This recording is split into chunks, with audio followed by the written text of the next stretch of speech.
I'm Dr. Robin McEvoy, developmental neuropsychologist and one of the authors of Child Decoded. And I'm coming to you today to give some advice or some input about all the stress we're going through. The stay-at-home and social distancing guidelines have been extended to April 30th, and I know a lot of people are starting to really feel the stress of it, particularly families of children with learning challenges.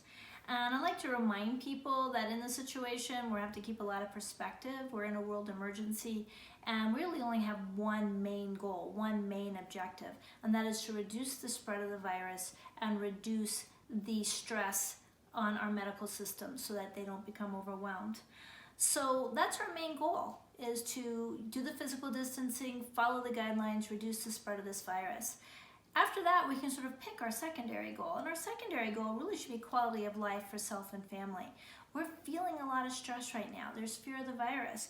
There's fear for our family members who are on the front line, ranging from people who serve in the medical community to grocery store workers. We have loss of income. We have trying to work remotely with dogs and cats and kids around. We have lots of educational opportunities for our kids as well as sometimes for ourselves. And we have a lot of loss of freedom.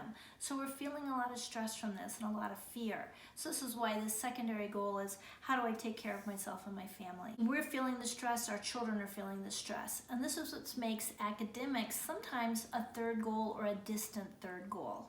If your child is resisting academics, doesn't want to work, some of it may be stress, and some of it may be that we have never done this before. We've never tried to remotely school children. Teachers, therapists are all sending home things to be done, packets, trying online schooling. This was put together in 24 hours sometimes for families, and we don't know what is the best fit for every child. And if it's not working, don't feel like you're the only one it's not working for. There's a lot of families who are struggling. It's all right to give yourself some grace, give your child some grace, give your teacher some grace while we figure this out. Managing that sort of stress is going to be important. So we may have to pull back on academics a little bit, but also other ways to be kind to ourselves. Cook simple meals, get out for walks, dance, music, go play a ball game, read together.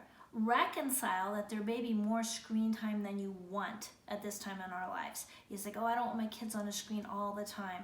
There may be a little more than you like while we try to get through this grace period, and that's going to be okay. You can tell your kids, while I figure this out, you get some extra screen time, but eventually we're going to have this figured out. For your child with learning challenges, work closely with teachers. See if you can hold where you are or make some gains, but we have a couple of months to figure this out, and we have the summer to sort of smooth it out. We're not going to get too far behind. Remember, if someone is crying, no one is learning, okay? So if you find yourself in that position, pull back, and we're going to be putting up some other videos about things you can do in science, in literacy, and executive function even. And so maybe those things will help, hopefully more fun things to do or easier things to do. And right now, just remember, this situation is temporary, and we will get through it if we know how to take care of ourselves. Thank you.